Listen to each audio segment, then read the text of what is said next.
Señoras y señores, bienvenidos a otro Frente a Frente en una noche muy calurosa.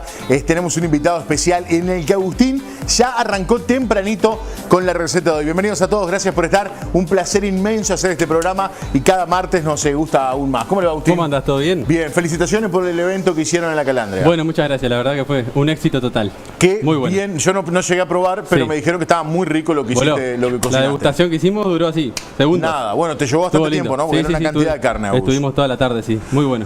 Agus, querido, bienvenido. ¿Qué va a cocinar hoy? Les cuento, ¿cómo no? Si quiere puede arranco ir yendo a la mesa. arranco por esta zona. Crúcese por atrás. Iba a robarte una panceta, pero me pareció demasiado ya. Las tengo contadas. Estoy haciendo masa, una masita acá, recién con las manos en la masa podríamos decir que me agarraron.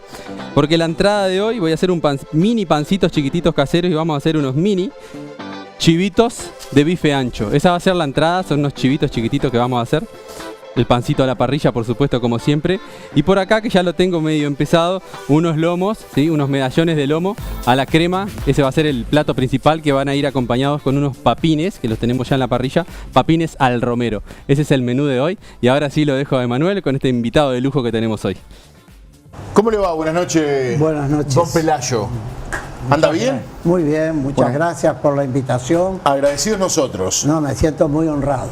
Bueno, me alegra mucho que haya venido.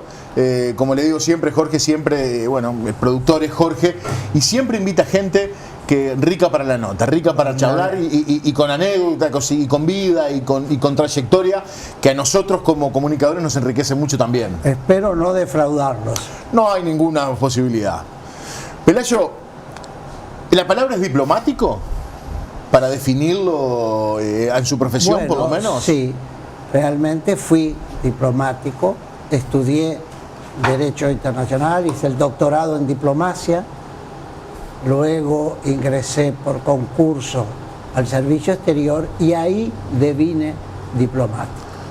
Es decir, cuando fui miembro, a partir de ser miembro del servicio exterior. Capaz lo sabes o capaz no. ¿Lo puedo tutear? Sí, sí. Capaz lo sabes o capaz no. Pero creo que es la profesión que muchos queremos en algún momento de la vida porque capaz no la entendemos del todo. Sí, es una profesión muy compleja y que abarca todos los aspectos, es decir, aspectos de derecho internacional, de derecho diplomático, pero a la vez también de derecho privado, no solo internacional, porque justamente en la función, en el ejercicio de la función, hay veces que tenemos que intervenir en temas de derecho privado. ¿Sos abogado también? No.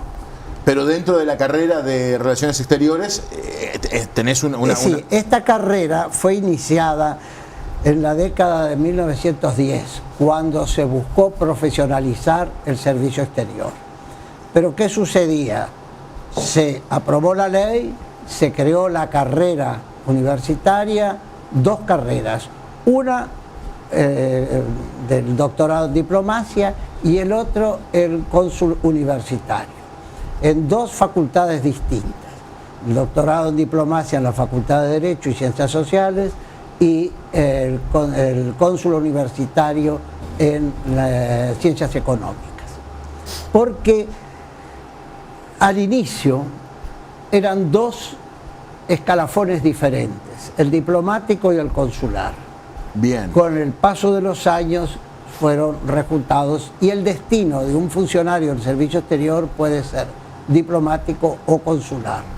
Diplomático o consulado. Y diplomático y consular, porque también. También, porque en los casos de las embajadas, salvo que sea un país en el que la colonia uruguaya amerite que en la capital haya un consulado independiente, como se da, por ejemplo, en Buenos Aires, como se da en Nueva York, en Washington.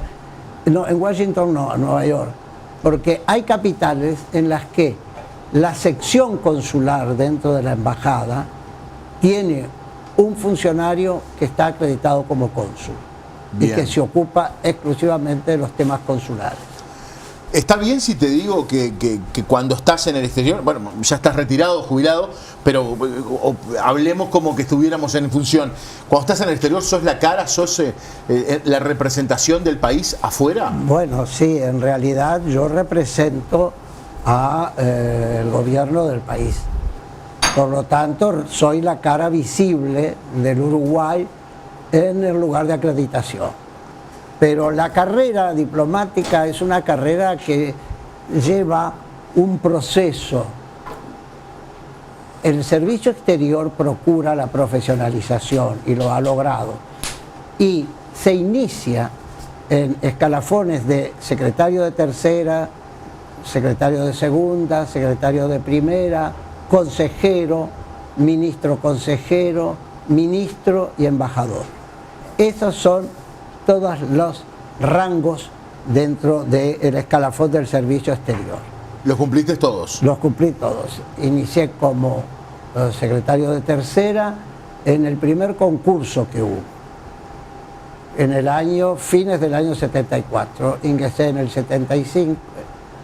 Estuve 2 años en Montevideo y recibí mi acreditación en el exterior. Mi primer destino fue en París. Bueno, hoy leí una nota, disculpame, una nota que te hicieron hace un tiempo atrás en Diario El Pueblo, si mal no recuerdo. Puede ser. Y que decías, entré por la puerta grande. Claro, realmente. Y cuando leo el dónde fuiste destacado por primera vez, claro, es la capital de Europa, creo, en algún momento de dicha ciudad también. Además, nosotros tenemos una enorme influencia francesa. Sí, sin dudas. En el proceso en la educación y en la formación y en el derecho sobre todo. Nosotros tuvimos en derecho diplomático 2 referentes, un inglés y un francés. Harold Nicholson, que es un gran teórico de las relaciones internacionales, y Philippe Caillet, que fue el primer que escribió el tratado más actualizado en su momento de derecho diplomático. ¿Llegar a París era para vos unas ganas de llegar a París, o simplemente dijiste, bueno, llego a París y de acá tengo que hacer crecer mi carrera? Lo que sucede es que, como yo te decía, en Uruguay tenemos una enorme influencia francesa. Hasta en el costumbrismo, ¿no? En todo, en la educación, en la literatura, la incidencia de la literatura, de la historia y la historiografía francesa, en el derecho. Entonces, todo eso llevó, y además en el ambiente de mi familia paterna, tenía una tía que había viajado mucho, y en mi casa siempre se habló mucho de viajes, y mi padre había estado internado en un colegio francés que había en Montevideo por allá por 1908, 1910, que fue el germen del liceo francés. En ese colegio... De ahí viene el liceo francés. Y le cuento esta anécdota. Mi padre se murió recitando de memoria algunos párrafos del testamento de Napoleón. Porque ¿qué sucedía? Que quien era la propietaria y dirigía ese internado, esa escuela, era Mademoiselle Marchand, nieta de Marchand, el que fue el valet de chambre de Napoleón, que lo acompañó hasta Santa Elena. Y entonces esta señora, muy francesa y muy bonapartista, hacía que los estudiantes aprendieran de memoria.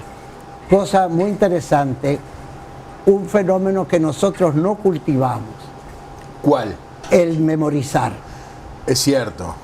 Porque cuando llegamos a la escuela y al liceo era el razonamiento. Pero la memoria, ejercitarla, es importantísima. Mi padre y mi madre recordaban poemas, larguísimos poemas de memoria, porque en su juventud se cultivaba mucho la memoria, tanto en la escuela como en el liceo. Mi padre nació en 1900, mi madre en 1904. Es decir, que nosotros, mi hermana y yo, somos hijos de padres adultos, no, relativamente mayores. Grandes, mi madre cerca de 30 largos y mi padre, yo nací con mi padre con 42 años. Y la incidencia francesa fue enorme en casa de mi abuela paterna. Igualmente la llegada a Francia, la llegada a París es pura casualidad. Sí, pero debo hacerle una observación. Observe. Mi padre, que fue un hombre muy sagaz, primero nos puso a estudiar inglés antes que estudiar francés. ¿Y por qué sagaz? Porque se dio cuenta que la lengua vehicular, la lengua universal, se había corrido después de la Segunda Guerra Mundial.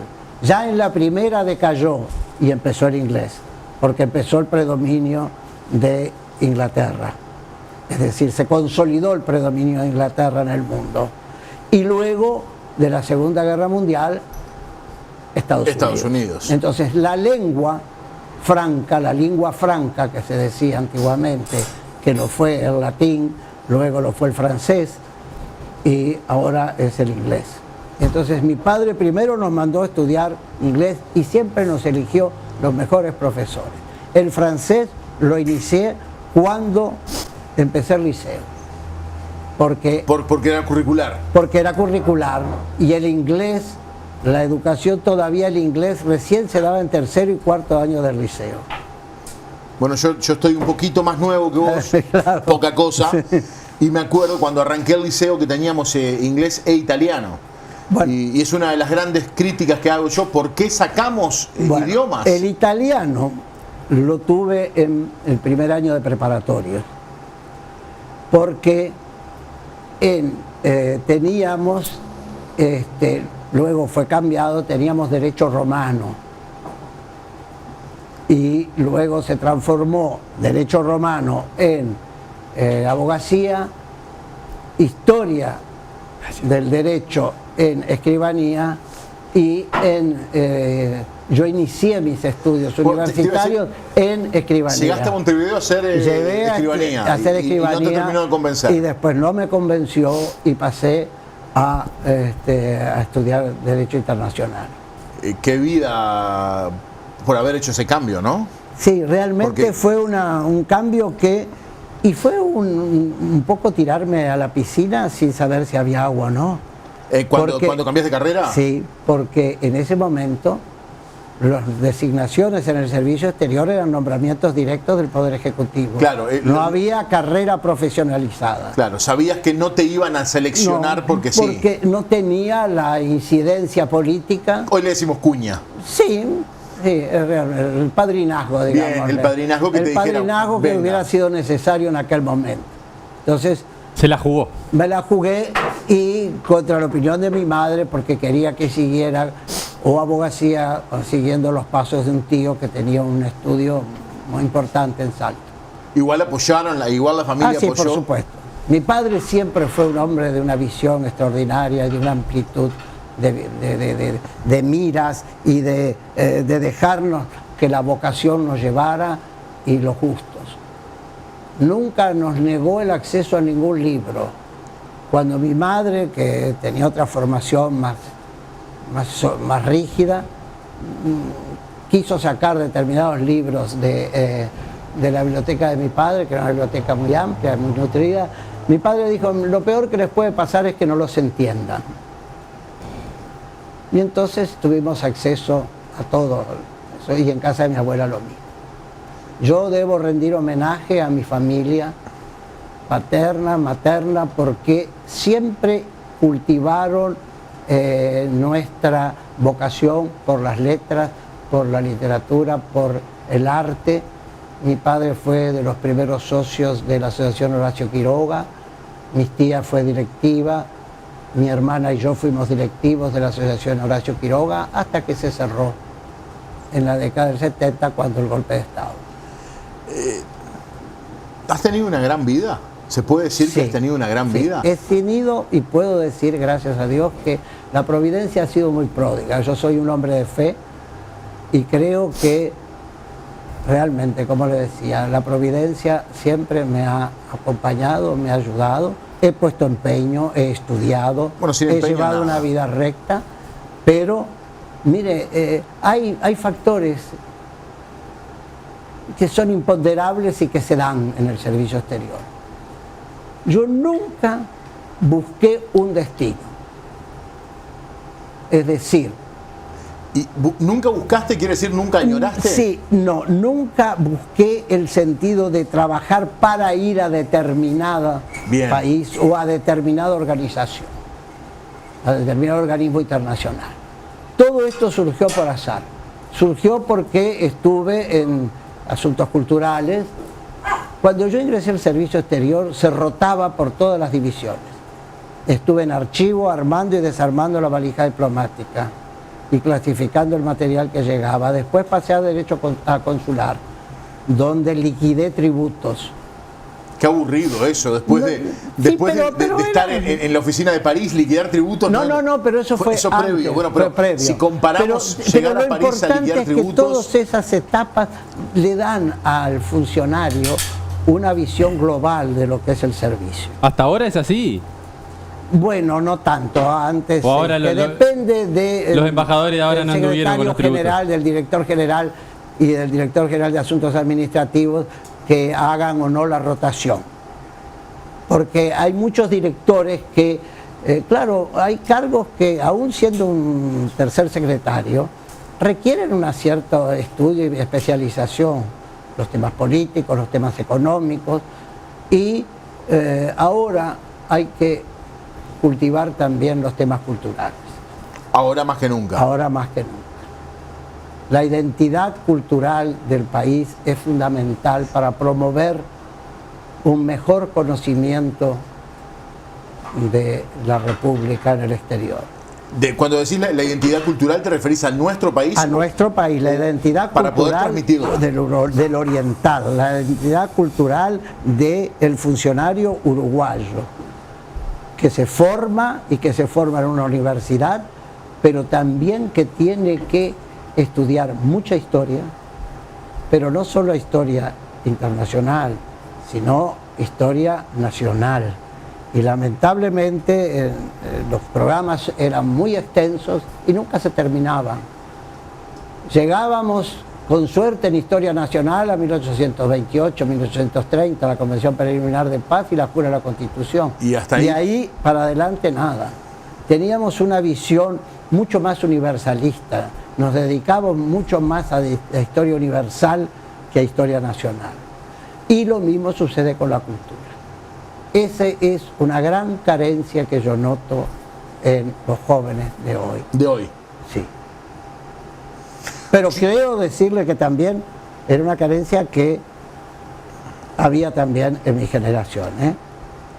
Yo tuve acceso a muchos libros. Mi abuela era profesora de literatura. Ah, bueno, eso es fundamental. Y había momentos en que era obligatorio leer en casa. Claro. Y había momentos que eran opcionales. Es raro lo que me decís, que antes no se le enseñaban tanta historia, porque en mi generación yo pensé que se enseñaba poca historia. O sea que me venía diciendo que viene como en descenso entonces, por lo menos la historia nacional. Porque la historia nacional se empezaba a estudiar en cuarto año y después en preparatorios. Pero primero, segundo y tercero y cuarto era historia universal. Empezábamos con los medos y persas y terminábamos con el Renacimiento, con la edad moderna, la edad contemporánea, etc.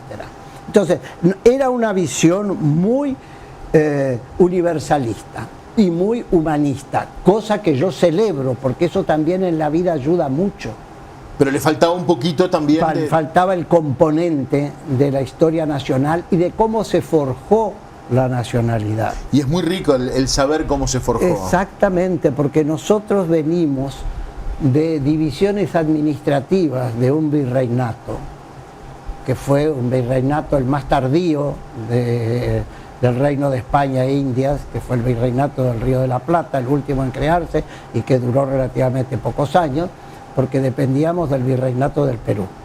Aquí había gobernación en Buenos Aires y en Montevideo no existía. Sí. Montevideo fue la última capital que se fundó. Entonces, eso hizo que la banda oriental fuera ese enorme terreno baldío Bueno, nos siguen diciendo cosas. Argentina, cada vez que se enoja con nosotros, nos dice alguna cosa parecida. Sí, nos dicen los brasileños enanos, etc. Sí. Bueno, pero esos son avatares. Pero lo importante es que esa peculiaridad de la banda oriental le fue dando una identidad propia. A los propios orientales. A los orientales. Y vino José Gervasio Artigas, que fue un gran pensador. No fue un guerrero, fue un enorme pensador. Fue un hombre que vio la proyección que podía tener la banda oriental en el contexto de las Provincias Unidas del Río de la Plata, cuando ya en 1803 se pide que la capital esté fuera de Buenos Aires, porque vio el tremendo centralismo unitario de Buenos Aires. Pero tuvo la visión extraordinaria, por eso yo subrayaba que el Uruguay tendría que haber estado representado por el presidente de la República en el funeral de la reina de Inglaterra. ¿Por qué? Por una sencilla razón, porque somos deudores de muchas cosas a Inglaterra. Históricamente, Artigas, en las instrucciones del año 13, en unas cláusulas por allá por el final, dispone que los puertos se abran de Maldonado y de Colonia al comercio internacional y se encomienda al Reino Unido el cuidado y la custodia de las aguas. Es decir, que ya Artigas había visto, porque nosotros sufrimos el monopolismo de la corona española, en el cual el comercio era exclusivo con España, pero además se encarecía enormemente porque la flota llegaba a Panamá, de Panamá lomo de muro hasta el Pacífico, y del Pacífico en galeones hasta Lima, de Lima subían al Alto Perú a lomo de mula y llegaban a Buenos Aires, y los ingleses juntos, que fue la mano de los ingleses que llevó a los portugueses a fundar la colonia del Sacramento en el siglo XVII para facilitar el comercio y el contrabando, digamos francamente. También. Porque una yarda de paño llegaba a través de todo ese enorme itinerario que le he descrito a precios absurdos y escandalosos. Y en cambio desde Colonia, con el contrabando, eran accesibles llegaban a todo los paños ingleses accesibles a todo el mundo. Fíjese que llegaba a tal extremo que si uno va, perdón. No, termina, por favor. Que si uno va a Potosí, las rejas de la Casa de la Moneda, la casa de donde se laminaba la plata del Cerro de Potosí, las rejas estaban hechas con hierro de Vizcaya y vinieron en barco a América. Claro. Eso nunca lo había escuchado. Y mirá que he escuchado algo de historia, pero eso nunca lo había escuchado. Te dije, la nota de hoy va a ser riquísima y arrancamos por este lado. Señores, gracias a la gente de Carnicería Avenida, como siempre, por una carne fantástica que vamos a probar hoy. A los auspiciantes, muchas gracias. Realmente un placer, como cada martes, la nota de hoy. Gracias a todos ustedes. Tanda y ya venimos, quédate en compañía de la tele.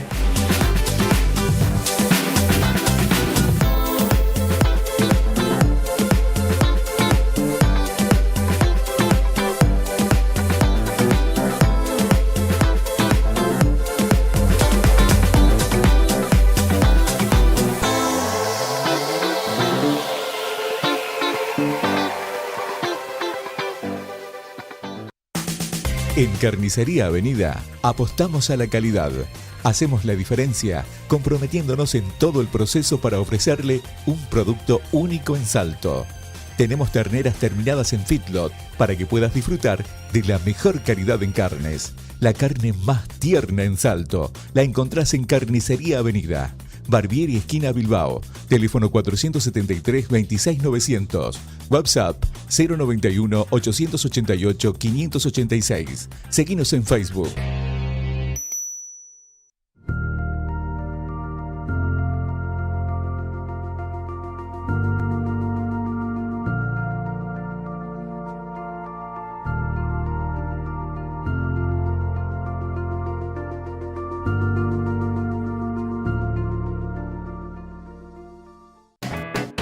sabor inconfundible. Con más de 4 décadas haciendo pastas de primera calidad. Somos La Nona Pasta Linda. Calidad premium en pastas frescas. Todos los días. Ravioles, ñoquis, sorrentinos, capelletis, tortelines y más. Con una deliciosa línea de salsas prontas y tapas de hojaldre. En Salto, hablar de pastas es hablar de La Nona. Brasil 531. Pedidos al 473-35702. La Nona Pasta Linda. Las pastas de Salto. ¿Qué te mueve? ¿Una canción que te llega al corazón? ¿Te mueve encontrar tu vocación y lograr dedicarte a eso en tu vida? ¿El amor? ¿Un hijo que está por venir? ¿Tu familia? ¿Tus amigos? ¿Esos que siempre están? ¿Te mueve el fútbol? Ese deporte sagrado, lleno de gloria que nos une a todos bajo el mismo color. El de las hazañas difíciles de explicar, donde en cada partido dejamos el alma como si jugadores, técnicos, hinchas, hubiéramos hecho un pacto contra lo imposible. ¿Y a vos, qué te mueve? Tu marca te mueve.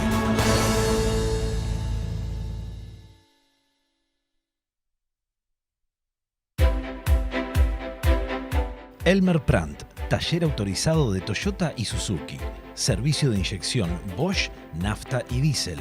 También contamos con una gran variedad de repuestos originales para Toyota, Suzuki, Bosch y muchísimas marcas. Tu auto en buenas manos en Elmer Plant.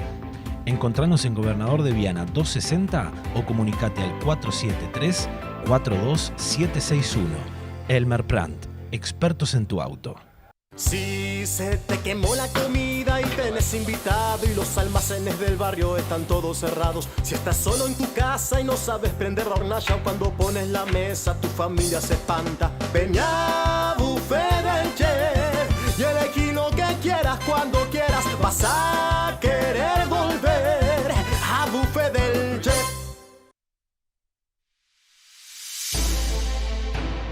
El Polo Binacional de Salto Grande es un nexo entre la academia, el Estado y el sector productivo para impulsar la instalación de nuevas empresas. Queremos ser un motor que impulse el capital humano de la región, generando las mejores condiciones para potenciar a empresas tecnológicas y productivas locales.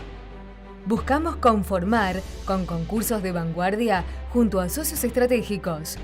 Polo Binacional Educativo, Científico, Tecnológico y Productivo de Salto Grande. La academia, la ciencia y la tecnología trabajando juntas para el desarrollo regional.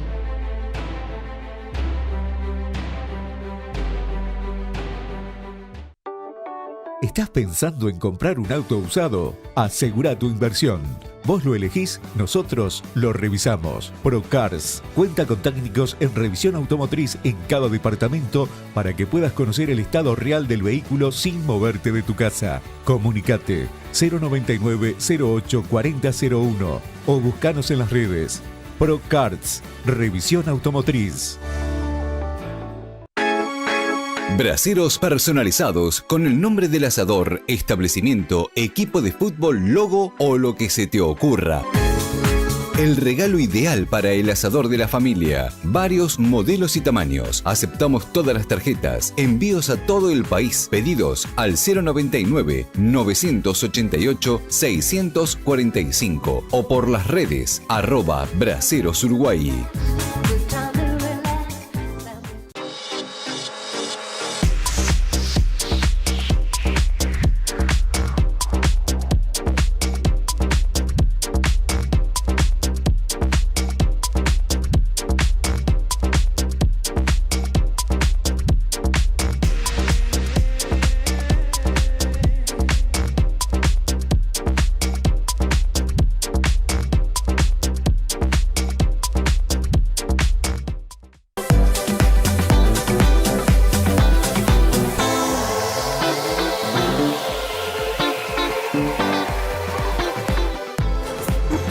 Segundo bloque, señoras y señores, gracias a todos por estar del otro lado. Permiso, don Pelayo, voy a hablar un segundito con nuestro chef, que es parte primordial del programa también, el chef.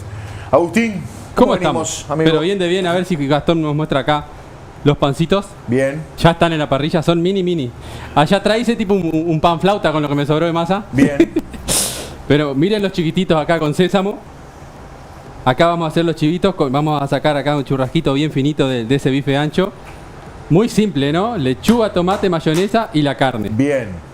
Me gusta pero mucho eso. ¿Ven qué bueno el tamañito? O sea, es una entrada, obviamente es un... Yo quiero 14, un tentempié. No, yo creo que no. Y Pelayo me dijo que quiero otros 12 más o menos. No sé porque ella me dijo que él no come tanta cantidad de carne, así que... pero va a llevar. Para llevar. Va a llevar. Acá tenemos los papines, bueno, el vacío que va para el final del programa, ese ya para todo el equipo. Y después tenemos el lomo por acá, que ese lo tenemos en espera porque se hace muy rápido, así que eso va a ser después de preparar la entrada. Así que ahora ya está, vamos a ver cómo están estos pancitos. Vieron que ya están doraditos.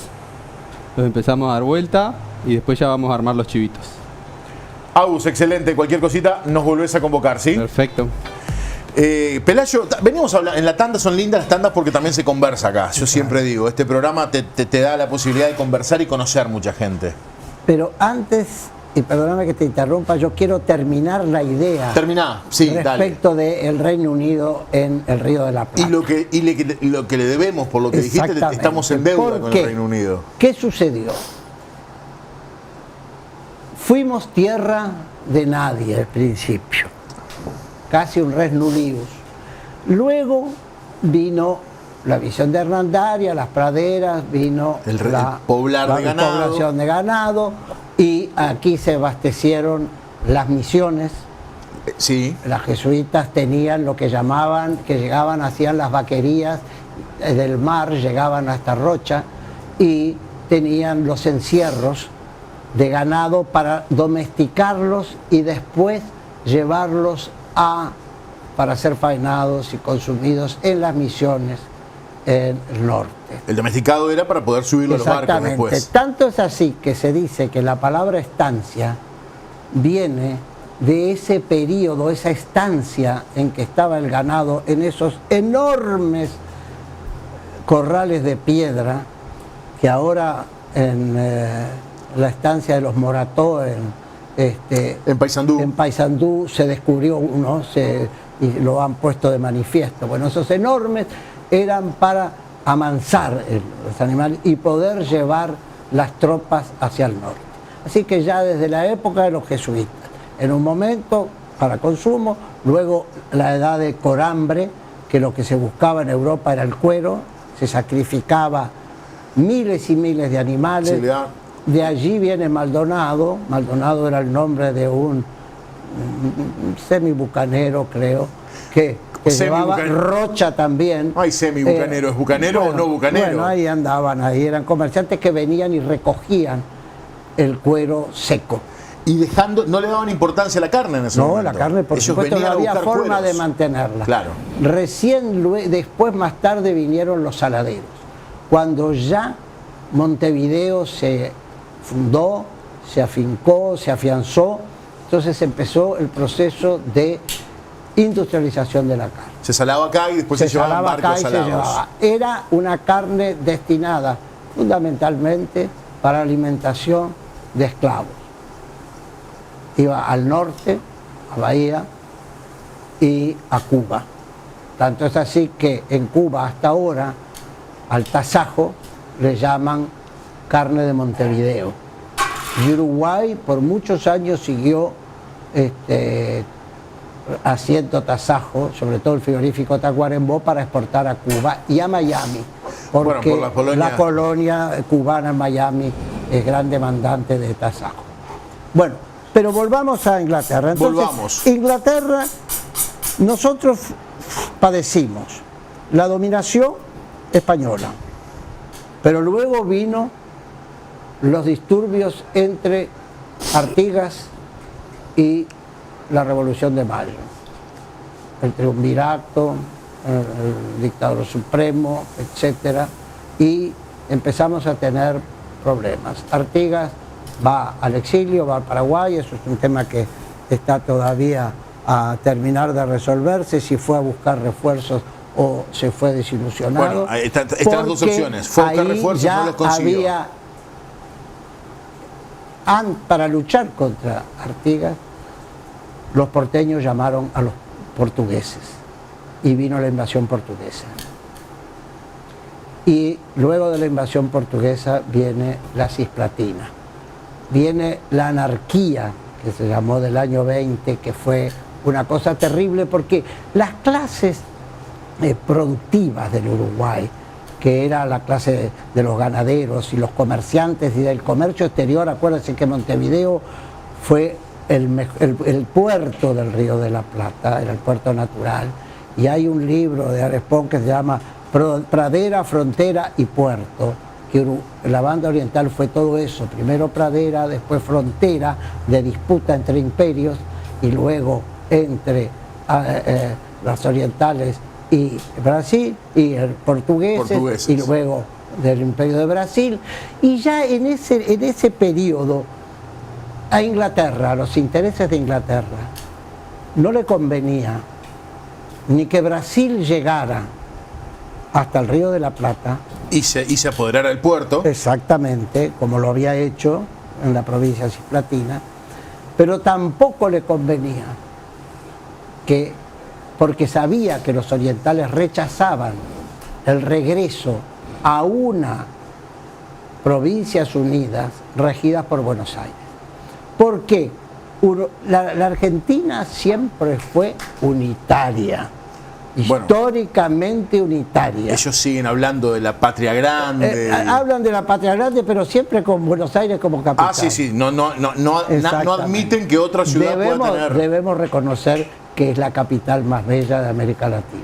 Bueno, sí, es muy bonita, sí. Copiaron y copiaron muy bien. Sí, es muy europeizada. Exactamente, pero muy bien hecha. Bueno, entonces, eso hizo que la intermediación de Gran Bretaña en la Convención Preliminar de Paz fue fundamental. Porque ya antes de irse... Pero perdóname, ¿fue una intervención directa? Sí. ¿O fue una intervención...? Una mediación. Te iba a decir, porque... Fue mediador. Porque ellos no entran directo a la intermediación. Ellos eran mediadores. Entonces, se hizo. Porque ya, antes de partir don João VI, que volvió a Portugal, el padre de que después Pedro I se proclamó emperador de Brasil, cuando parte, quien era el canciller del rey de Portugal, Algarves y Brasil, pide a Lecor que haga una consulta a la población en el Río de la Plata, porque, y lo detalla, que había tres posibilidades: la anexión al Reino de Portugal, que sabía que los orientales no la lo iban querían, a aceptar, que estaba la anexión a las Provincias Unidas, que tampoco convenía a los orientales, o hacer lo que había sido aquella provincia oriental, el anhelo de José Gervasio. El anhelo de José Gervasio, pero José Gervasio lo hacía en un contexto de una confederación de estados. Acuérdense que la gran incidencia del pensamiento de la revolución norteamericana fue fundamental. Acá influyó en el pensamiento, en el ideario artiguista, la revolución americana y la constitución americana. Artigas tenía anotado los libros de Jefferson, de Hamilton y la Constitución americana. Artigas tuvo además secretarios como Monterroso y el otro, no me llega a este momento, eran ex curas, hombres de una profunda cultura y de un conocimiento muy profundo del derecho. Entonces, todo eso llevó a que la creación del Estado Oriental, que así se llamó primero en la Convención, hasta la Constitución del 17, porque lo de República Oriental del Uruguay fue una creación posterior. Nacimos a la vida independiente sin haber participado de la Convención Preliminar de Paz, pero sí con el interés latente de un Estado independiente. Y la mediación británica fue un factor fundamental. hablan de la vinculación de Lord Ponsonby, porque Lord Ponsonby, antes de ser el ministro de Inglaterra en la Corte de Río, fue cónsul en Buenos Aires. No le gustó nada Buenos Aires, le encontró sucia, polvorienta, etc. Pero se hizo muy amigo de Pedro Trapani, que tenía saladeros, era un oriental, Sí. que tenía saladeros en Buenos Aires, y que estaba vinculado con un tío de Ponsonby, que tenía intereses, porque los intereses ingleses en el Río de la Plata vienen Desde siempre. Desde siempre. Y entonces, y a partir de eso, el Estado oriental nace a la vida independiente, como les decía, sin límites, recién en los tratados del 51, tristemente célebres, y de mal recuerdo, perdimos las misiones y perdimos una parte ancha del territorio, porque ¿qué sucedía? Los brasileños, con la victoria de Rivera en las misiones, por primera vez tuvieron guerra en su propio territorio. Claro, y entonces le llevamos ahí nosotros le llevamos la guerra a guerra. Brasil. Rivera tuvo la visión de llevar la guerra a Brasil. Acuérdense que a La Valleja le pusieron por encima a Alvear. Es cierto que venía de Argentina, Que venía de Argentina y que no lo dejó crecer. Y que después lo pusieron a Rondó en lugar de La Valleja, para entre el 28 y el 30. Pero bueno, todo el Uruguay independiente tuvo un relacionamiento importantísimo con Gran Bretaña, porque la obra pública Uruguay no la podía hacer. El Estado oriental no tenía los medios. Bueno, de ¿Quién invirtió en la obra pública? ¿Quién trajo las aguas corrientes? Los trenes, vías. Las vías. ¿Quién tuvo la gran visión de lo que podía ser el río Uruguay y de lo que era el río Uruguay en el siglo XIX? Fueron los ingleses. Fíjese que los ingleses establecieron la línea Salto-Bella Unión antes de unir a Salto con el nudo de Paso de los Toros y Montevideo. Es decir, que ellos vieron que el Salto, el puerto del Salto, que el Salto nació por ser el último punto navegable del río Uruguay antes de los rápidos de Salto Chico y Salto Grande, se debe a que ya los jesuitas usaban las costas, primero del San Antonio, el Daimán y lo que está entre uno y otro, para embarcar la yerba mate que producían las misiones, con las que, con el producto de la venta de la yerba, financiaban los colegios jesuíticos en Buenos Aires y en Córdoba. Es decir, que ya los jesuitas y luego los ingleses vieron el potencial fluvial del Salto, que luego se consolidó cuando ese visionario que fue Saturnino Rives, pero antes capitales argentinos vinieron a través de Urquiza y fundaron las primeras mensajerías fluviales y después fundaron la navegación a vapor, etcétera, y hicieron los astilleros. Los primeros astilleros. Los primeros astilleros.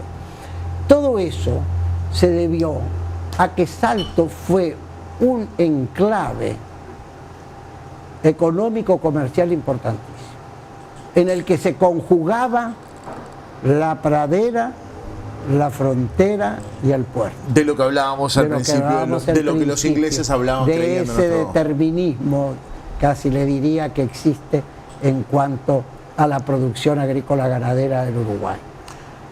Nosotros recibimos, por ser ese último puerto, porque había una enorme, importantísima emigración de italianos, españoles, ingleses y hasta algún alemán salpicado, que empezaron a explotar la riqueza ganadera del Uruguay. Y los ingleses le debemos también el mejoramiento de los rebaños y de las majadas del Uruguay. Sobre todo, sí. La genética. ¿Quién lo trajo? Fueron los estancieros ingleses. ¿Quién trajo aquí, como le decía, las aguas corrientes, el transporte? Fueron los ingleses. Los empréstitos, es cierto, mire que nadie hace beneficencia, no fue gratis. Cobraban nada, era gratis, pero nos ayudaron, nos dieron un gran empujón. Por eso yo siempre pienso con un gran respeto. ¿Respeto o admiración? Respeto, porque hay cosas que no son para admirar del Reino Unido. Bueno, está bien. Lo bueno que salimos de esto con que la calle debería haber ido al entierro de la reina. Sí, tendría que haber ido.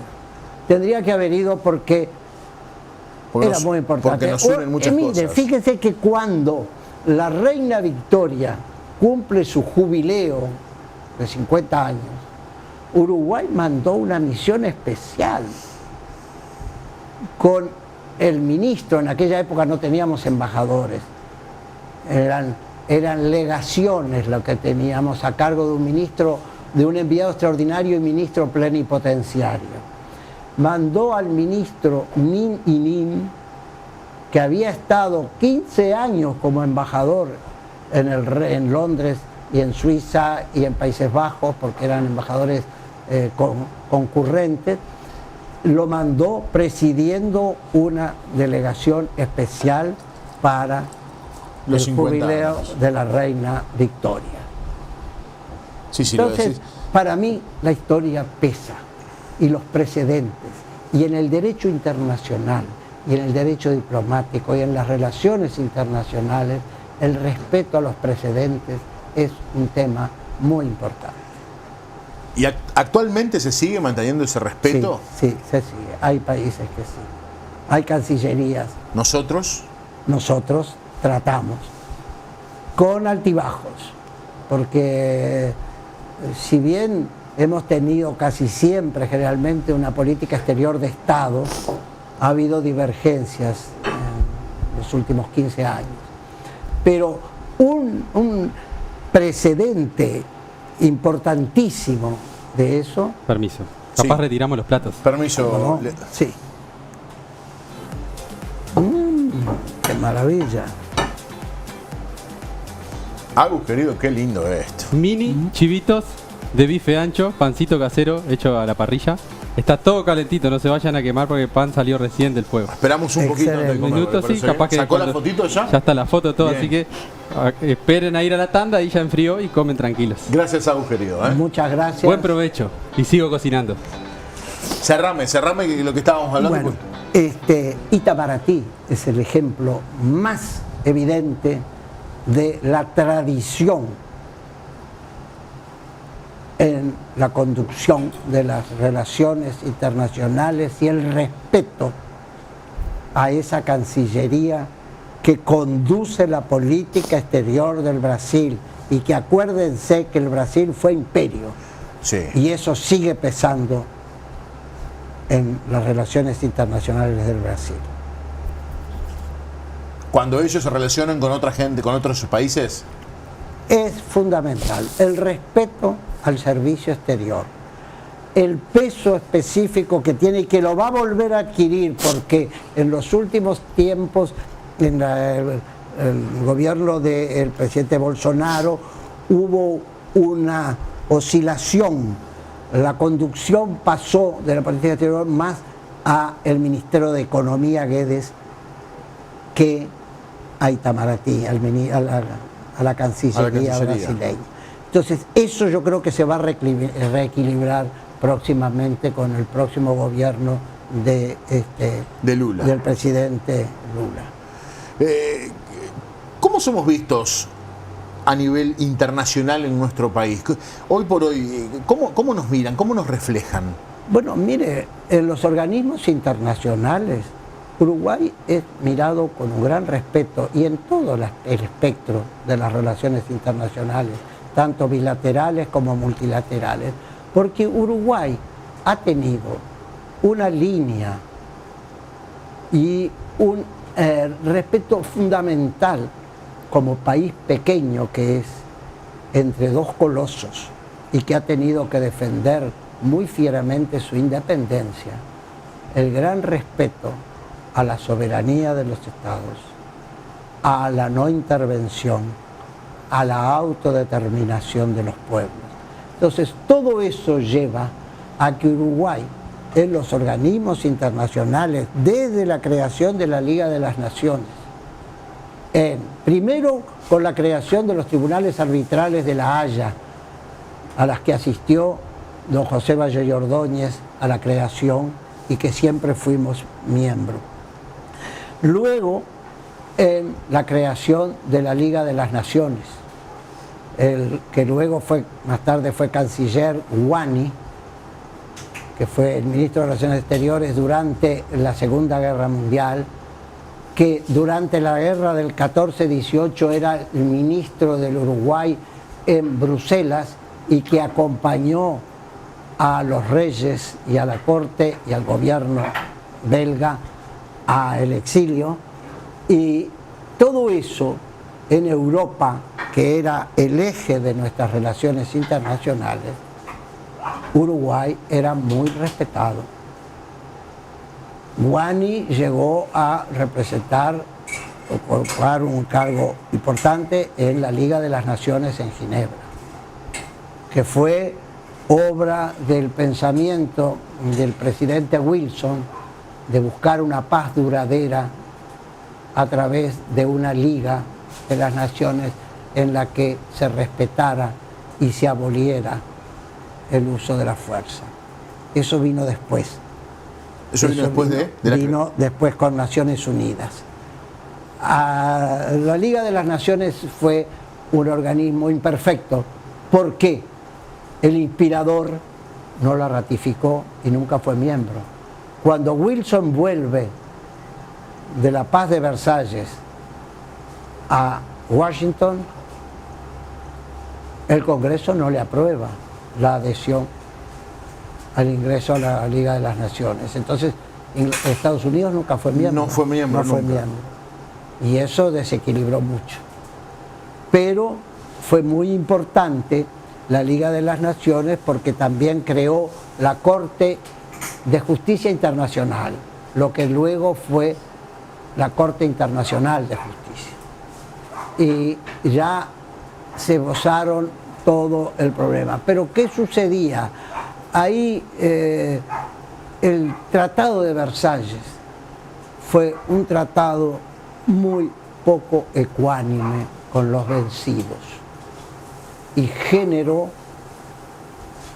engendró el rencor de las potencias centrales, las potencias del eje, es decir, de aquel eje de la época que era el Imperio Austrohúngaro y el Imperio Alemán.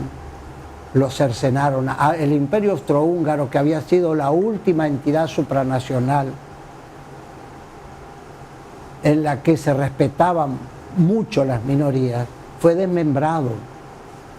El primer ministro Clemenceau fue un artífice muy sangriento de la derrota de los imperios. Y entonces fue capaz de decirle, ¿y Austria? Y le digo, y Austria va a hacer lo que quede. Y le sacaron a Hungría, le sacaron a Checoslovaquia, le sacaron a Bosnia-Herzegovina, le sacaron a Eslovenia, le sacaron todo eso. Se generó crearon estados que no duraron 70 años. Claro, que se fueron desvaneciendo de a uno, ¿no? Y que con la caída, porque lo que los mantuvo unidos era la Unión Soviética. Fue la Unión Soviética, la cortina de hierro. Entonces, el Pacto de Varsovia consolidó el predominio soviético sobre la Europa del Este y Central. Luego, con la caída del muro, viene este restablecimiento de una Europa más democrática. Pero ¿qué sucede? Que todos tienen sus falencias, porque son obras humanas. La OTAN fue ¿cómo les podría decir? Fue poco cauta. En el comienzo. No, luego de la caída del muro. ¿Por qué poco cauta? Poco cauta porque precipitó el ingreso de todos los países que habían sido democracias populares. Hungría, Polonia, Rumania. Y Rusia, desde la época de los zares, tuvo el terror de Occidente. Tuvo dos problemas enormes: las invasiones de los tártaros de Oriente y las invasiones que vinieron de Occidente, porque Rusia estuvo muy cercada. Acuérdese el Imperio Napoleónico. Sí, claro. Llegó a Moscú, lo incendió. Los propios rusos prefirieron incendiarlo. Incendiar sus campos. Siempre necesitaron ellos tener una suerte de escudo protector, que yo no lo juzgo, porque buscaron con el reparto muy tremendo en el siglo XVIII de Polonia, se la repartieron entre Alemania y Rusia y el Imperio Austrohúngaro, generaron una suerte de... Luego viene la revolución bolchevique, que se expande y reconquista, y les da la independencia nominal en la Unión de las Repúblicas Socialistas Soviéticas, a Ucrania, Bielorrusia, absorbe los países bálticos que venían desde la Edad Media. Sí, liberados, libres. Estados libres que formaban parte de la Liga Hanseática, desde Lübeck y Hamburgo, que manejaban el comercio del Mar del Norte y el Mar Báltico, y que llegaban hasta Kiev. Hasta la capital y que ucraniana. Lo vinculamos con el comercio de Oriente y la ruta de la seda. Esta conversación quizá se vuelva un poco enredada. No, está bien, a mí me gusta mucho la parte que estamos hablando. Porque estamos viendo fenómenos, la incidencia del fenómeno comercial en Europa y Asia. Bueno, pero vemos, y vamos a la tanda pegadito, pero vemos que en ese momento hay una incidencia comercial importante. Y hoy también. Claro. Por eso Rusia también vuelve a atacar a Ucrania para querer reincorporarla. Por eso es que yo digo que la OTAN tuvo en cierta medida una política temeraria al proponer que Ucrania... Vengan todos. Pelayo, no se me enoje, pero buscamos tanda, ¿sabe? No? Señores, ya venimos, quédense en compañía de la tele. Tenemos postres espectaculares de la amiga Ansi de Ansi Sweet. En 2 o 3 minutitos volvemos y seguimos charlando con un libro abierto, señores. Qué lindo martes. Ya estamos de vuelta.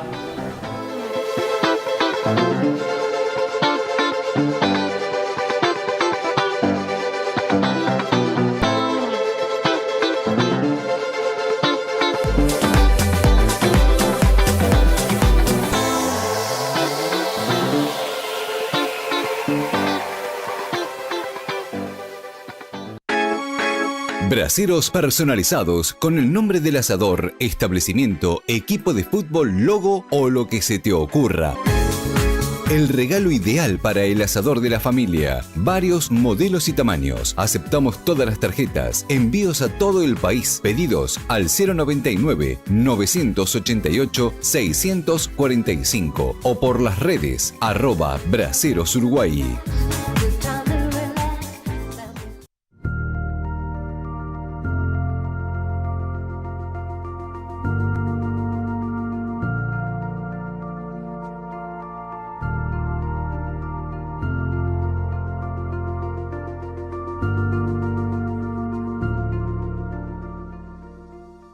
¿Qué te mueve? ¿Una canción que te llega al corazón? ¿Te mueve encontrar tu vocación y lograr dedicarte a eso en tu vida?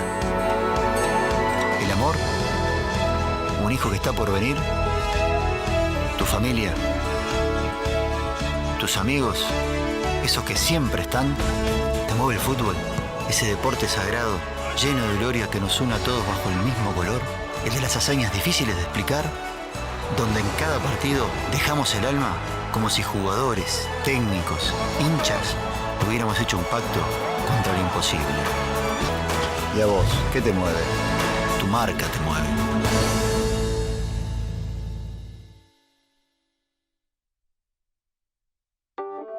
¿Estás pensando en comprar un auto usado? Asegura tu inversión.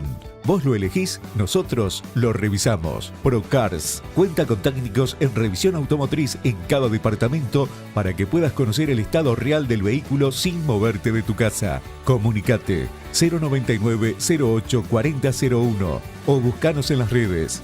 Procars, revisión automotriz.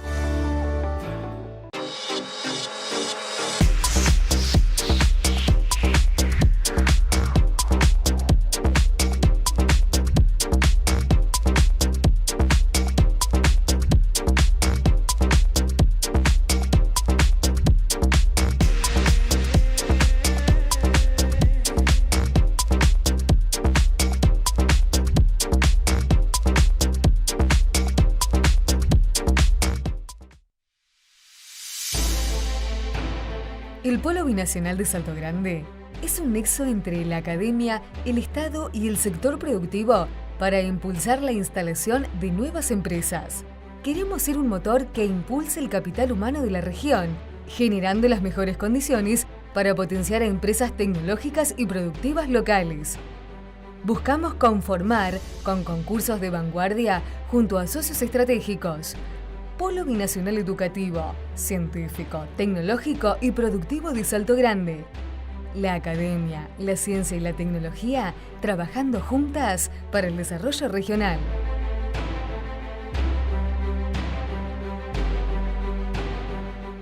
Si se te quemó la comida y tenés invitado y los almacenes del barrio están todos cerrados, si estás solo en tu casa y no sabes prender la hornalla, cuando pones la mesa tu familia se espanta. Ven a Buffet del Chef y elegí lo que quieras cuando quieras, vas a querer volver a Buffet del Chef.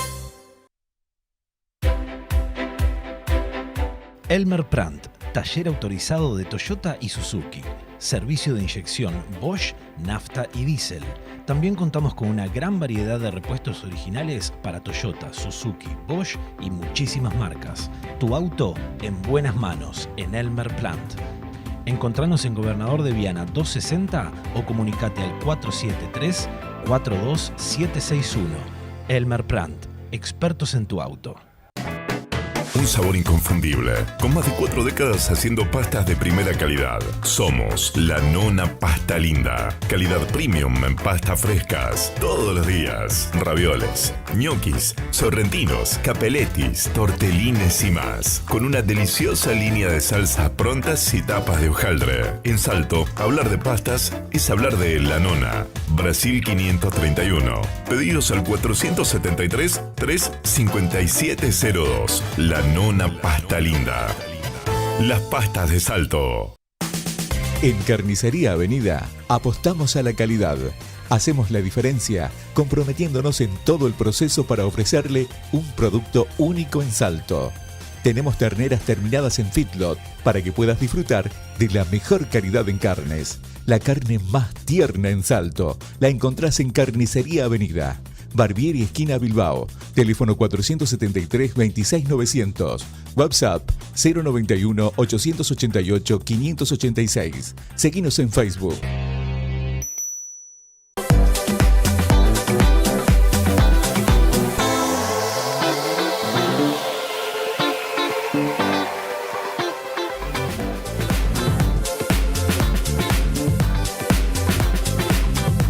Le vuelvo a agradecer a la gente de Angie Sweet. ¿Sos del dulce, Pelayo? Soy. ¿Sos dulcero? Soy dulcero. Bueno, tenemos un postre espectacular que vuelve a traernos los postres los martes, Angie, querida, así que lo vamos a mostrar en un par de minutos y te lo podés, o lo comes acá o lo llevas. Eso es decisión tuya. Hay mucha gente que cuando los están mirando de la casa... Ah, bueno, sí. dice, bueno, lo voy a llevar, pero claro. sin, como diciendo, bueno, para no quedar pero mal. mi mujer no es dulcera. Entonces No es lo dulcera, comemos así acá. Lo comemos acá y seguimos charlando. Cucharita de por medio y lo Exactamente. comemos. Y lo seguimos conversando. Pelayo, ¿qué momento estamos viviendo? Bueno, Una guerra cruenta, dura, espantosa, que no tiene aspectos de ir mejorando. Es más, yo creo que en cualquier momento puede haber alguien que cruce la raya y se complica aún más todo. sí, porque estamos en un momento muy trágico para Europa y el mundo.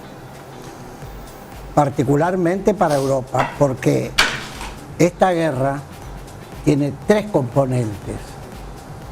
Tiene un componente geopolítico, que es lo que hablábamos de esa sensación que tiene Rusia de permanentemente de sentirse acosada, Bueno, ellos... de sentirse rodeada. Y la OTAN, ¿Pero es una sensación o realmente bueno, la hay OTAN algo? ha generado... ¿Puedo porque ha interrumpir? sido- Sí, claro. Ni uno me dijo que estaban ricos los chivitos, por lo menos, ¿no? No, lo dijimos En la lo que pasa- tanda. La en gente va a pensar que no los comieron. Tiene razón. Es verdad. Al aire no le Por agradecemos. favor. En honor a la verdad. Es nuestra Rusia. Exacto, no, Es tiene nuestra razón. Rusia que hay que Tiene- hacer- pero hay que respetar. Nobleza obliga, tiene razón. obliga. Claro, y la gente miraron y dijeron, nada, va. Excelente. Los habrán tirado. Además, no solo a la carne excelente, sino el pan sobre todo. Espectacular. Que es Ahora el sí. componente fundamental. Los dejo seguir hablando. Es nuestra Rusia. Hay que, viste, que se siente golpeado, se siente opacado siempre. Qué tóxico ruso, ¿eh? Bueno, Soy así. les decía que ese componente geopolítico proviene de esa sensación que siempre Rusia tuvo de sentirse rodeada Menospreciada y incluso. acosada. Porque Europa Central es una especie de, una suerte de bisagra entre Europa Occidente y Oriente. Y Oriente. Culturalmente, culturalmente incluso Europa está en esa tiene bisagra. sus raíces más en Bizancio que en la Roma. Me pasó llena mi mierda. Iván el Terrible hablaba de la tercera Roma. La primera Roma, la segunda Roma Bizancio y la tercera Roma Moscú. Bueno. Entonces, ese punto de inflexión, bisagra, es muy peligroso y a los hechos me remite esa poca cautela que ha tenido la OTAN En ese otro precipitar el ingreso de los países del ex Pacto de Varsovia. Entonces, ese ingreso, que fue gradual, pero que ahora se acerca cada vez más, ha llevado a que Rusia se sienta acosada. Lo que no quiere decir que Rusia tuviera derecho de invadir un Estado soberano. De invadir Ucrania. No, nunca. Pero miremos siempre para atrás y recordemos que aquellos lodos, aquellos polvos trajeron estos lodos. Porque cuando Rusia se anexió a la península de Yalta, ya Europa hizo la vista gorda. Es lo mismo que hizo en Múnich cuando Hitler le exigió el despedazamiento de Checoslovaquia en aras de recuperar a los alemanes de los Sudetes. De los Sudetes, sí. Y de ayudar a los húngaros de Horthy, dándole la Hungría del Norte, que es la Eslovenia, la Eslovaquia actual. Entonces, eso ha hecho que se sintiera acosado. Y que, además, la poca cautela de Europa y de la Unión Europea de depender tanto de una única fuente de suministro de gas y petróleo. Bueno, sin ir muy más lejos, Entonces, Trump se los vino avisando a tenemos Europa. el tema geopolítico, pero tenemos el tema económico y tenemos el tema de la energía. Entonces, todo eso se ha conjugado y Europa en estos momentos quedó rehén absolutamente del gas ruso.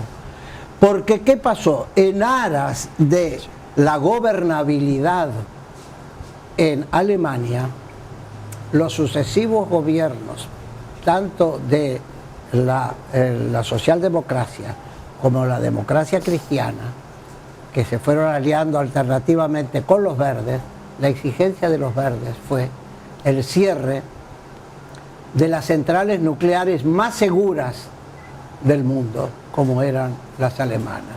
Y eso generó esa dependencia. Dependencia gravísima.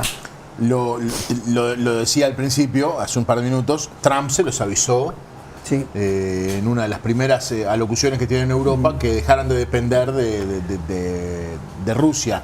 De hecho, ayer salen en los medios de comunicación que Rusia, a partir de hoy, no les brinda más petróleo a Europa tampoco.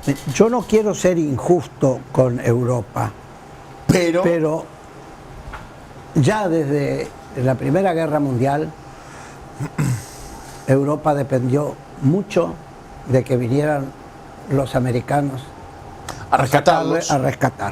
Es cierto. Porque no hubieran vencido en la Primera Guerra Mundial, sino con la llegada de los alemanes se hubiera prolongado la guerra estrepitosamente. Y lo mismo en la Segunda Guerra Mundial. Hasta que los japoneses no bombardearon Pearl Harbor, la guerra estaba muy mal. Estaba perdida casi. Estaba en algún momento perdida, pero claro, con además la desesperación de Hitler por ese espacio vital que quería para la raza aria, y la operación Barbarroja con la invasión absurda de la Unión Soviética, cuando la Unión Soviética la habían conformado con el pacto Molotov-Ribbentrop y le habían permitido anexarse gran parte de Polonia, todo lo que era Ucrania y Bielorrusia.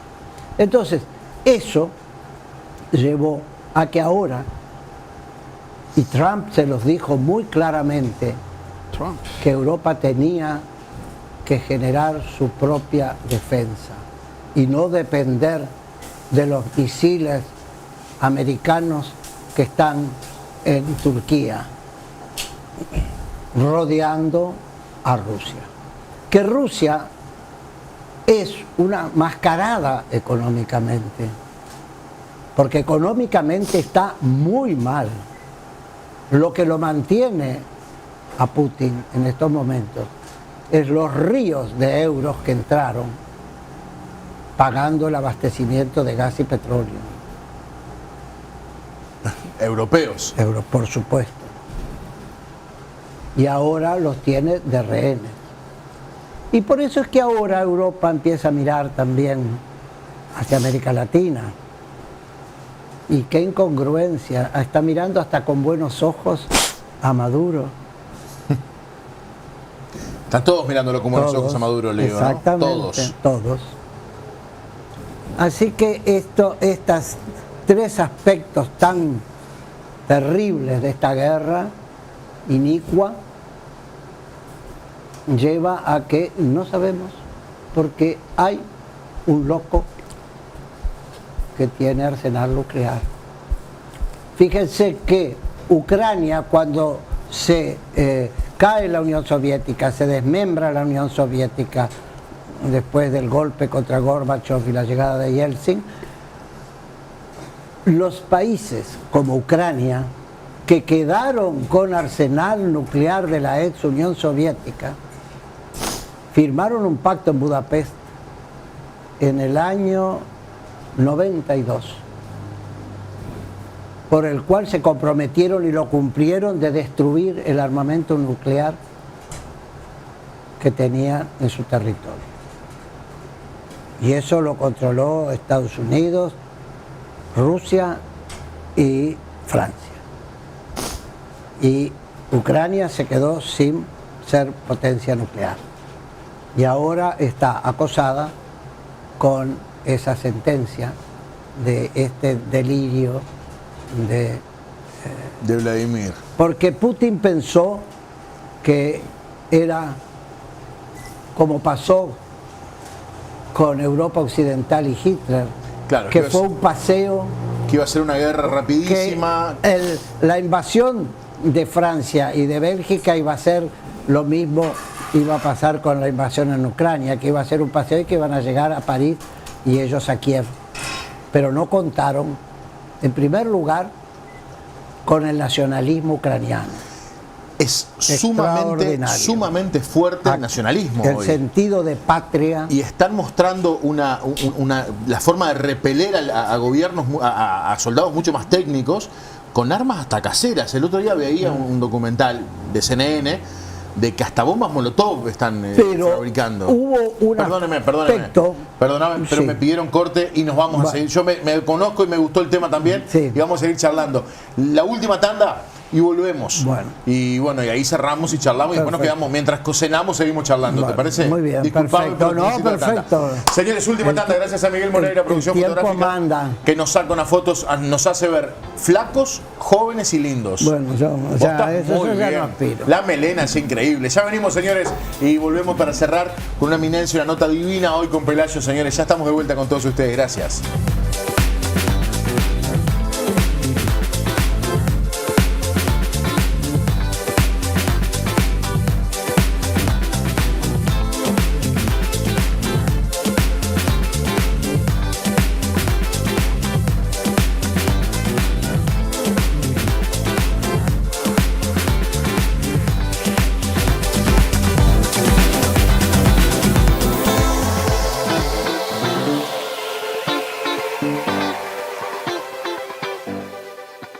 ¿Qué te mueve? ¿Una canción que te llega al corazón? ¿Te mueve encontrar tu vocación y lograr dedicarte a eso en tu vida? ¿El amor? ¿Un hijo que está por venir? ¿Tu familia? ¿Tus amigos? ¿Esos que siempre están? ¿Te mueve el fútbol? Ese deporte sagrado, lleno de gloria que nos une a todos bajo el mismo color. El de las hazañas difíciles de explicar, donde en cada partido dejamos el alma como si jugadores, técnicos, hinchas hubiéramos hecho un pacto contra lo imposible. ¿Y a vos, qué te mueve? Tu marca te mueve.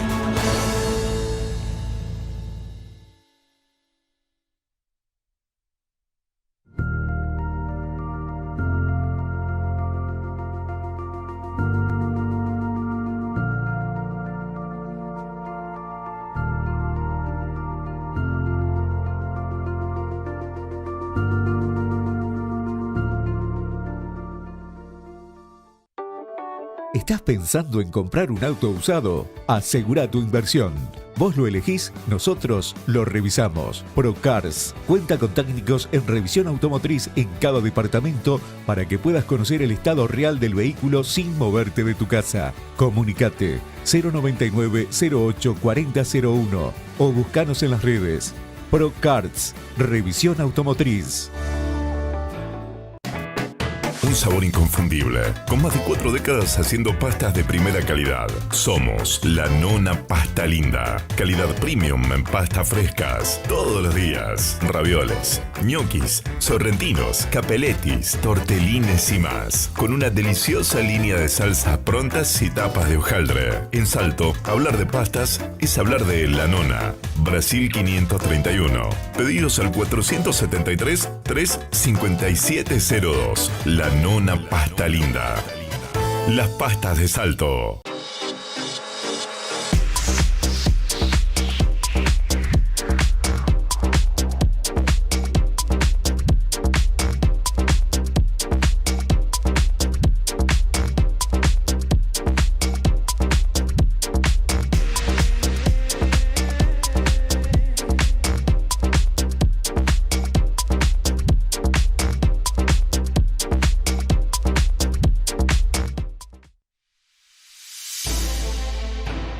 El Polo Binacional de Salto Grande es un nexo entre la academia, el Estado y el sector productivo para impulsar la instalación de nuevas empresas.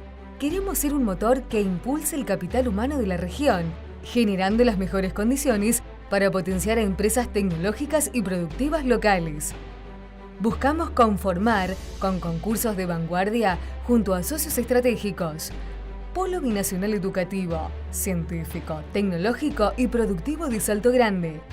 La academia, la ciencia y la tecnología trabajando juntas para el desarrollo regional.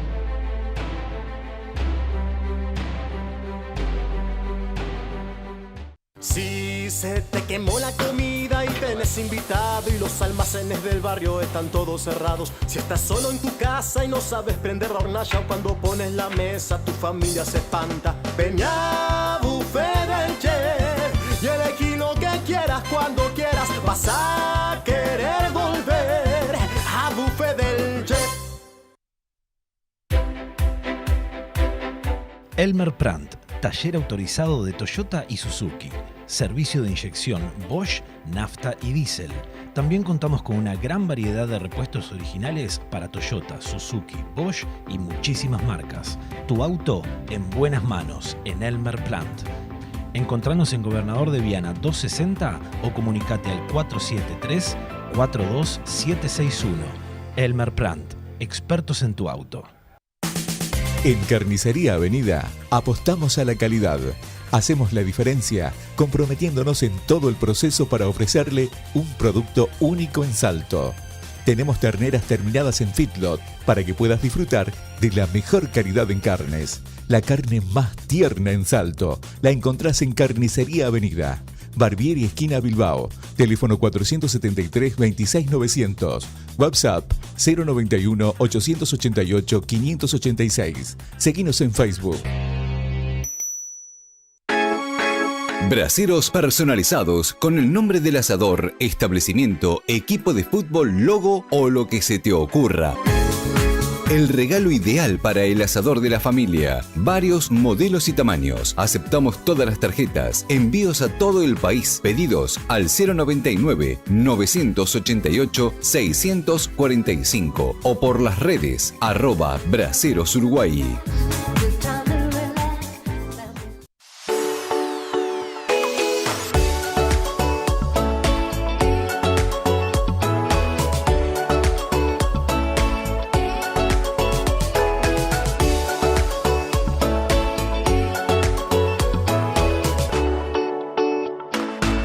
mmproduccionfotográfica.com.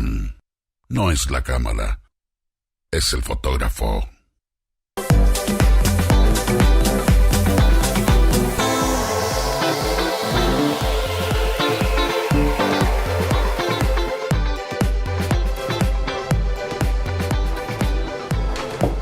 Último bloque, señores, con Pelayo Díaz. Qué linda nota, qué cantidad de cosas ricas y lindas que charlamos. Le agradezco mucho a la gente de Carnicería Avenida, a Angie Suite con unos pósters espectaculares y una organización de fiestas fantástica. Tenemos un regalo. ¿Le gusta el asado, don Pelayo? Muchísimo. ¿Asador? Manontropo. Manontropo.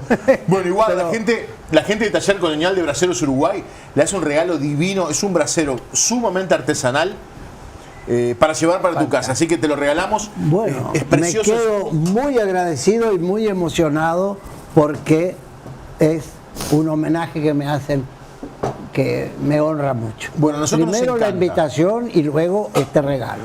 Igual el regalo para nosotros es todo lo que nos hemos volcado.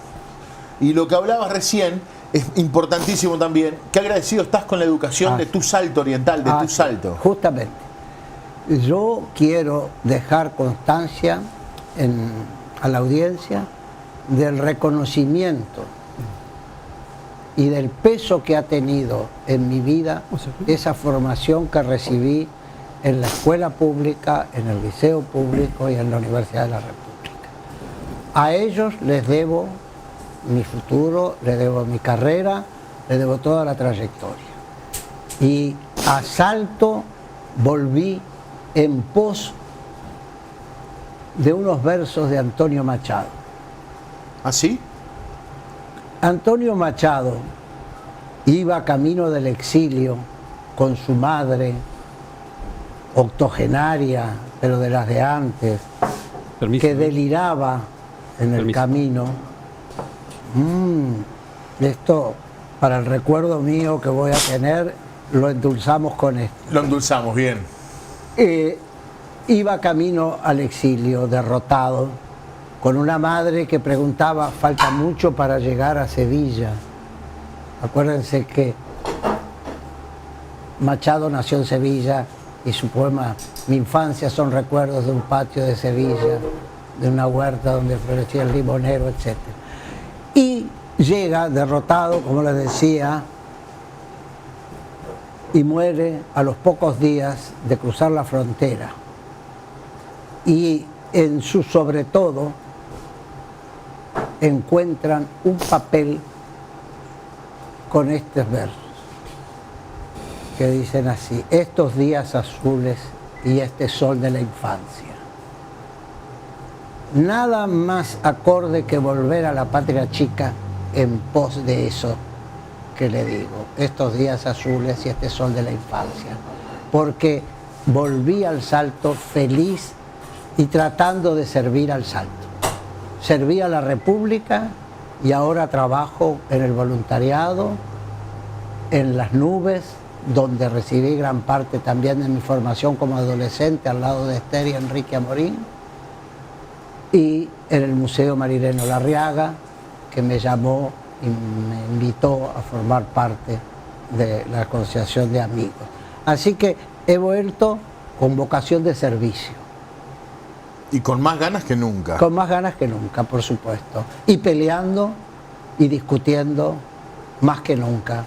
Porque ahora ya no tengo patrón. Claro. Entonces, ahora sos libre de discutir y decir lo que quieras. Y como el patrón que yo tenía era el Estado, había que ser muy cauteloso. Había que ser muy cauto en la forma, sí. Bueno, en un par de minutitos comemos, viene la cena ya. No quiero dejar esto de lado, y está muy bueno decirlo también, el agradecimiento también de esta nota.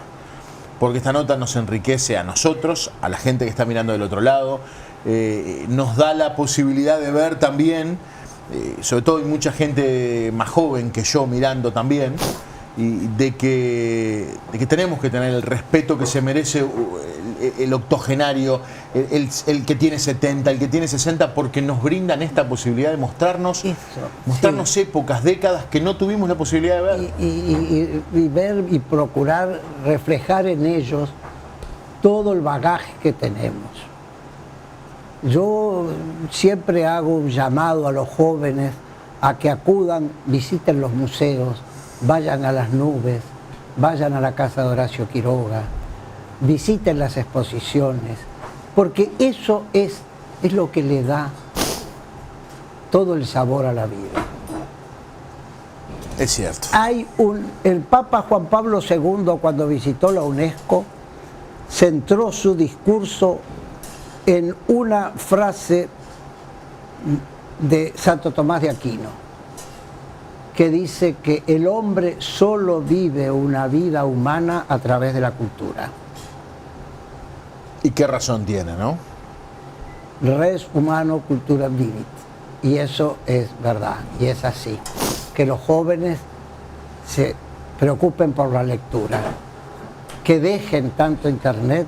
Mire que soy un adicto a internet. ¿Ah, sí?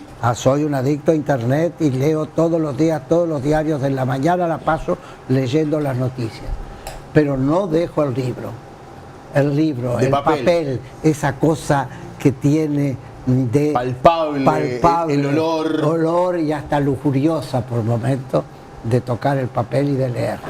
Creo que esto rindo homenaje a mi padre, que era tal la desesperación cuando leíamos Mr. X y el Tony, que nos regaló la colección completa de Julio Verne para sacarnos de ahí y nos sumergió en otro universo y en la ciencia ficción, que nunca compartí mucho, en cambio mi hermana sí, yo no tanto.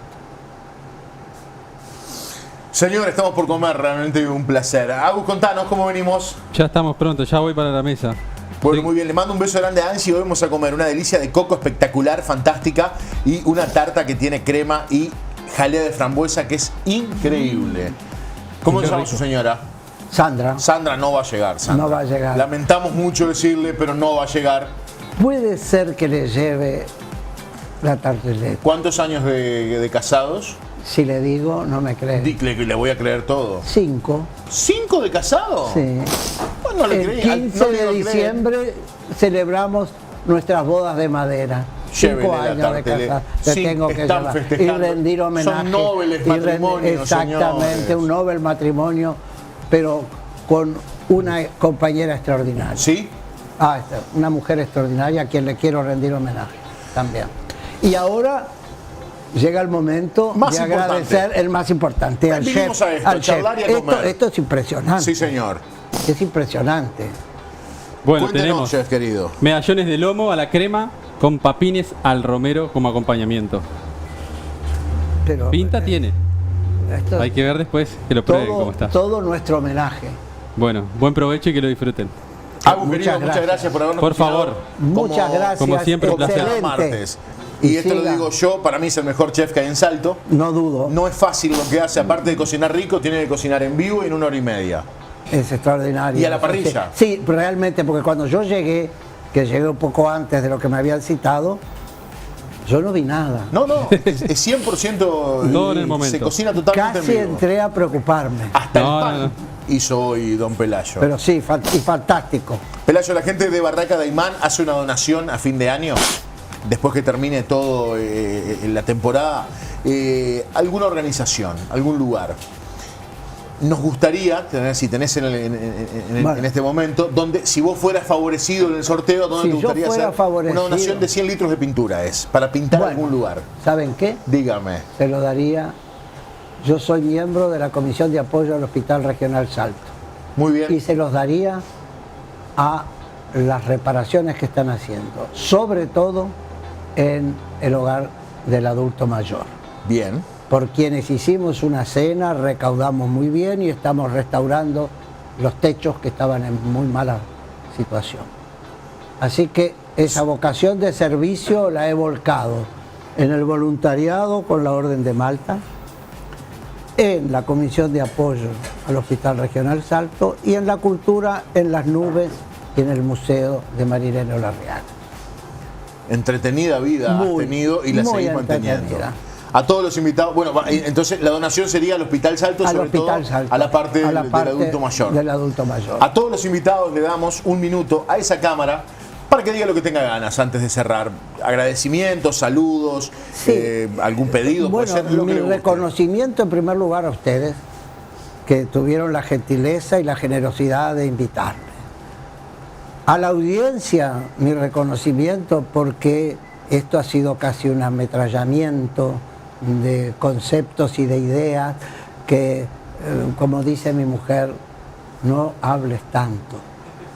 Y entonces yo le rindo homenaje a mi señora, a mi familia y al pueblo de Salto, que quiero entrañablemente. Sabe que mi padre, a quien le decían el gallego Aria, pero que era salteño, mi abuela era salteña, mi abuelo no era español.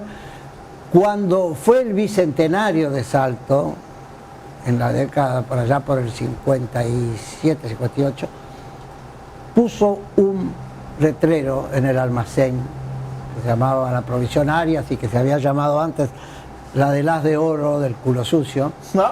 Sí, puso un letrero que yo he hecho mío. Aquí se siente el más legítimo de los orgullos, el de ser salteño. Qué linda frase. Lindo, ¿no? Bueno, con esto cerramos. Pelayo, muchas gracias por haber venido. Gracias a usted. Ha sido un placer. Y mi saludo y homenaje al ITE. Muchas gracias, serán dados. Son muchas generaciones de afecto. Bueno, debe ser recíproco de su lado también. Seguramente mañana cuando me llame a darme la devolución irá a hacer alusión a esta charla también y a los recuerdos que seguramente te va a tener. Señores, ha sido un gusto, como siempre, un programa para el recuerdo. Y nada, ha sido un gustazo. Gracias, Agus, querido. Cuéntenos, ¿qué pasó ahí? Se despide como siempre usted primero, amigo. Los ventiladores me mueven el humo y se me viene el humo encima. Bueno, un beso grande a los amores de mi vida, como siempre, Emma y Mateo, esos mellizos hermosos, a Romina, que la amo, el agradecimiento al invitado de lujo, el mejor compañero para ir a un programa de pregunta y respuesta. Sí, señor. Seguro. Sí, señor. Así que le voy a pedir el número por las dudas si algún día salgo favorecido. Mire, yo creo ser un cúmulo de conocimientos inútiles, pero que vuelven amena una charla. Una charla. No son tan inútiles igual, Pelayo. pero a mí Bueno, me fue un ayuda. gustazo cocinar para usted. Y yo agradezco porque la cocina es excelente. Bueno, muchas gracias. Y nos volvemos a encontrar el próximo martes con un nuevo invitado en Frente a Frente. Señores, ha sido un gustazo a todo el equipo, muchas gracias y a todos ustedes que están del otro lado por elegirnos martes a martes, lo que nos hace el mejor programa de la televisión salteña. Chau, gracias a todos por estar. Cenamos ahora, don Pelayo, ¿sabe? Corten antes de que se enfríe. Ya estamos.